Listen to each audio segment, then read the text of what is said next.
Selamat datang di Wacana. Hari ini kita akan menyelami sebuah praktik yang kembali populer di era modern, yaitu menahan diri dari ejakulasi.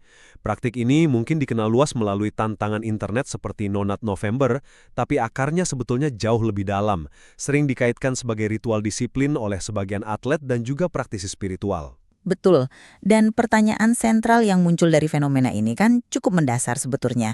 Apakah menahan diri dari ejakulasi ini adalah sebuah bentuk disiplin diri yang benar-benar bermanfaat, mungkin bisa meningkatkan kejernihan pikiran, fokus, dan kinerja, atau apakah ini semua hanyalah mitos modern yang dibungkus ulang, tanpa dasar ilmiah yang kuat, dan justru berpotensi menciptakan tekanan psikologis yang tidak perlu?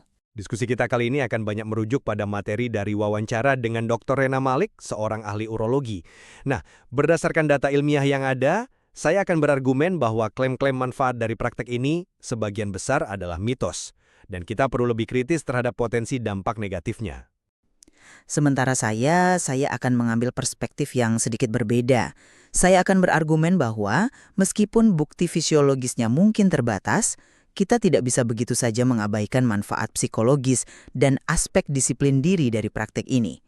Sesuatu yang telah dilaporkan secara anekdotal selama berabad-abad dan dialami oleh banyak orang hingga hari ini. Baiklah, mari kita mulai dengan posisi saya.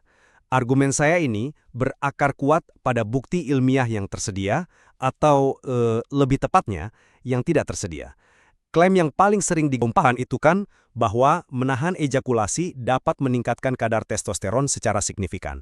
Ini fondasi dari banyak argumen pro praktik ini. Namun, kalau kita telusuri, klaim ini bersandar pada bukti yang sangat rapuh. Studi yang paling sering dikutip untuk mendukungnya itu adalah studi yang, ya ampun, sangat kecil, hanya melibatkan 10 pria muda yang sehat. 10 orang ya? Iya 10.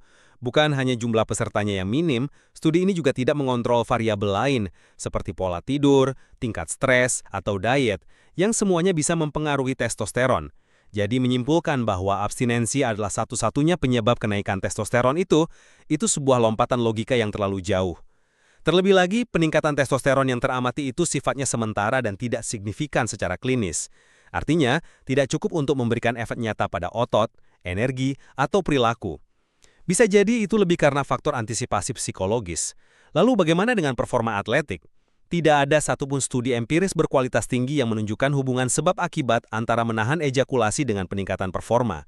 Justru sebaliknya, bagi seorang atlet, mengganggu rutinitas normal termasuk kehidupan seksual bisa menjadi sumber stres. Nah, yang paling mengkhawatirkan bagi saya adalah dampak psikologisnya. Tren ini sering kali menciptakan budaya rasa malu dan kecemasan. Contoh paling jelas adalah mimpi basah. Ini fungsi fisiologis yang dialami oleh sekitar 86% pria, tapi dalam konteks tantangan ini, banyak yang merasa gagal dan bersalah saat mengalaminya. Ini menumbuhkan rasa bersalah atas proses alami tubuh yang sama sekali tidak bisa dikendalikan. Oke, saya melihatnya dari sudut pandang yang sama sekali berbeda. Saya setuju, dan saya ingin tekankan ini. Jika kita hanya melihat data testosteron dari studi kecil itu, argumen ini memang lemah. Anda benar soal itu. Tapi disitulah letak kekeliruannya jika kita membatasi seluruh diskusi ini hanya pada angka di laboratorium. Pengalaman manusia itu kan jauh lebih kompleks dari itu.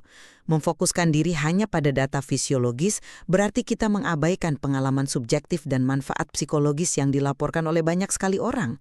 Ini bukan fenomena baru. Secara historis, dari zaman Yunani kuno, di mana para atlet diyakini melakukannya sebelum Olimpiade, hingga para petarung modern seperti petinju, ada keyakinan kultural yang persisten bahwa menahan diri dapat meningkatkan agresi dan fokus. Apakah kita akan mengabaikan semua pengalaman anekdotal dari atlet-atlet elit ini sebagai kebetulan? Saya rasa tidak. Ada logika lain yang bisa kita pakai di sini, yaitu dengan membalik konsep kejernihan pasca orgasme atau post-nut clarity. Banyak orang melaporkan bahwa setelah ejakulasi, hasrat dan fokus pada satu tujuan tiba-tiba menurun drastis. Secara neurokimia, ini masuk akal. Ada lonjakan prolaktin, penurunan dopamin. Nah, jika keadaan setelah orgasme adalah penurunan fokus, maka secara logis keadaan sebelum orgasme adalah kondisi dengan dorongan dan fokus yang lebih tinggi. Beberapa orang secara sadar mencoba menunggangi gelombang fokus ini, memanfaatkannya untuk tugas-tugas yang menuntut. Pada akhirnya, ini bisa dilihat sebagai sebuah latihan disiplin diri murni. Kemampuan untuk mengobservasi dan mengendalikan salah satu dorongan biologis terkuat kita dapat memberikan rasa pencapaian dan pemberdayaan personal yang luar biasa, mirip seperti puasa atau meditasi. Saya paham argumen tentang pengalaman atlet itu. Tetapi, pengalaman anekdotal, bahkan dari para elit sekalipun, bukanlah bukti ilmiah. Ada banyak sekali faktor yang berkontribusi pada kemenangan seorang atlet. Bisa jadi itu murni efek placebo. Karena mereka percaya itu berhasil, maka mereka merasa lebih kuat. Yang lebih jelas dan terukur adalah dampak negatifnya. Anda menyebutnya disiplin diri, tapi bagi banyak orang, ini berubah menjadi obsesi dan sumber stres. Tren ini menciptakan budaya rasa malu. Orang-orang melaporkan di forum-forum online bahwa mereka jadi sengsara, mudah tersinggung, cemas, karena terus-menerus menahan diri. Ini justru kontraproduktif. Bahkan ada dampak fisiknya. Ketika orang menahan diri secara paksa, mereka seringkali mengencangkan otot dasar panggul secara tidak sadar. Jika ini terjadi dalam jangka waktu lama, bisa menyebabkan sindrom nyeri panggul kronis.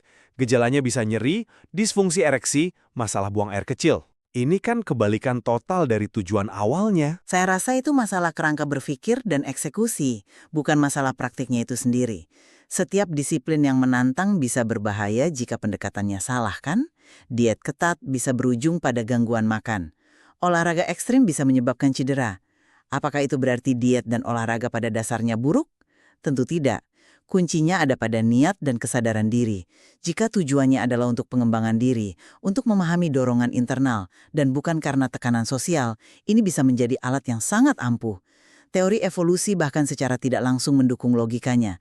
Sebelum bereproduksi, seorang individu secara biologis perlu berada dalam kondisi paling persuasif, paling fokus untuk menarik pasangan. Dorongan itu, fokus tunggal itu, adalah keadaan mental yang sangat kuat. Setelah tujuan tercapai, ejakulasi, fokus tunggal itu tidak lagi diperlukan. Wajar jika kemudian ada yang berpikir, bisakah saya memanfaatkan keadaan fokus tinggi ini untuk hal lain? Ini bukan soal sihir, ini soal penyaluran energi mental. Anda bicara soal penyaluran energi, tapi mari kita kembali ke mesin biologisnya. Fisiologinya sangat jelas. Setelah orgasme, tubuh melepaskan prolaktin yang menekan dopamin, neurotransmitter motivasi. Inilah yang secara biologis menciptakan periode refraktori. Secara evolusioner, ini ada tujuannya. Mencoba untuk mengakali siklus alami ini tanpa manfaat yang terbukti secara ilmiah, bagi saya tampaknya sia-sia. Tubuh punya mekanisme homeostasisnya sendiri. Jika Anda tidak ejakulasi, sperma tidak akan menumpuk tanpa batas. Tubuh kita itu sangat efisien, anggap saja seperti sistem daur ulang. Komponen-komponen air mani yang berharga akan diserap kembali oleh tubuh. Sisanya akan dikeluarkan melalui emisi nokturnal. Jadi, Anda tidak sedang menyimpan energi ajaib apapun. Anda hanya menunda sebuah proses alami yang pada akhirnya akan diatur oleh tubuh Anda sendiri. Justru perubahan hormonal dan neurologis itulah yang menjadi inti argumen saya.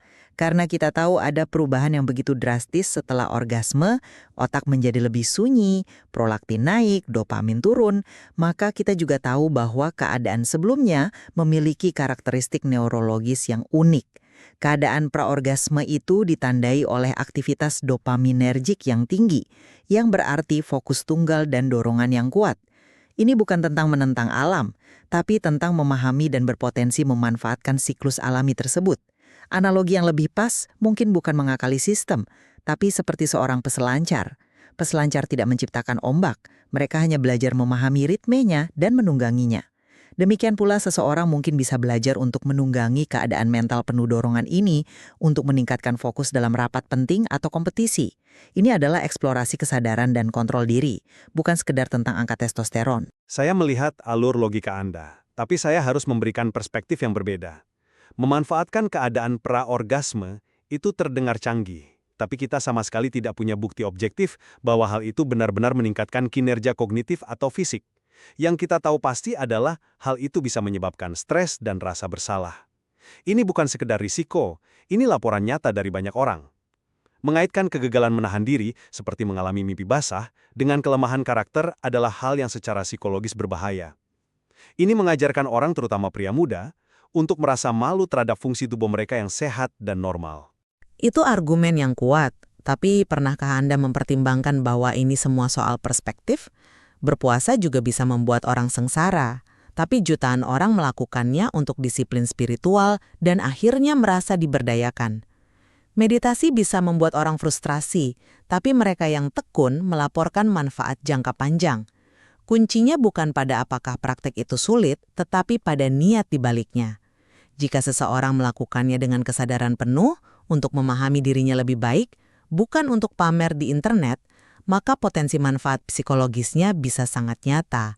Rasa kontrol dan penguasaan diri itu sendiri adalah hadiahnya, terlepas dari apa kata angka testosteron dalam studi kecil tadi. Secara ringkas, posisi saya tetap bahwa meskipun ada individu yang melaporkan manfaat subjektif, kurangnya bukti ilmiah yang kuat, ditambah potensi dampak negatif pada kesehatan mental seperti stres dan rasa bersalah, menjadikannya praktek yang patut dipertanyakan.